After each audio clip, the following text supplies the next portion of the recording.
പറയട്ടെ, ഞങ്ങള് ഭയങ്കര സൺഡേ ആയി പോയി. തീർത്ത് വെച്ചത് അൺഎക്സ്പെക്ടഡ് ആയിട്ട് ഒരാളാണ്. രാവിലെ ഈ സേവാ പുളിശ്ശേരി എന്ന് പറഞ്ഞൊന്നും ഉണ്ടാക്കില്ലേ?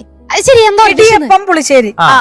അത് സോ അതൊന്ന് ഈ അമ്മ ഇരിക്കുന്നു അല്ലേ, അന്നൊന്നും നോക്കി ഈ റെഡ് ചില്ലി ഇരിക്കുന്നു അല്ലേ, കാഞ്ച റെഡ് ചില്ലി, അതിന്റെ പേരെന്തായിരുന്നു? ഡ്രൈ റെഡ് ചില്ലി, വറ്റൽമുളക്. അതൊന്ന് ഇട്ടു. ഞാൻ വന്ന് അത് കഴിച്ചപ്പോ ഒരേ എരി, മൂക്കല്ല ഒരുമാതിരി ആയിപ്പോയി. അപ്പൊ ഞാൻ പറഞ്ഞു, അപ്പൊ എന്റെ വീട്ടില് അമ്മയല്ല കുക്ക് ചെയ്യുന്ന ഒരു ചേച്ചി ഉണ്ട്. ആ ചേച്ചിയാണ് പാചകം ചെയ്യുന്നത്. ആ ചേച്ചി വന്ന് അയ്യോ അപ്പൊ വേറെ എന്തെങ്കിലും ചെയ്ത് തരട്ടേന്ന് പറഞ്ഞു. അപ്പൊ വേണ്ട അക്കാ, ഇപ്പൊ എയർപോർട്ടിന് ടൈം ആയി. അടുത്ത് ചുമ്മാ ചോദിച്ചു, ഈ ഇതില് എന്തിനാ വന്ന് ഈ വറ്റൽ മുളക് ഇട്ടേ? യൂഷ്വലി ഇടാറില്ലല്ലോ. പാട്ടിന്ന് എന്റെ അമ്മൂമ്മ മരിച്ച് 5 വർഷമായി.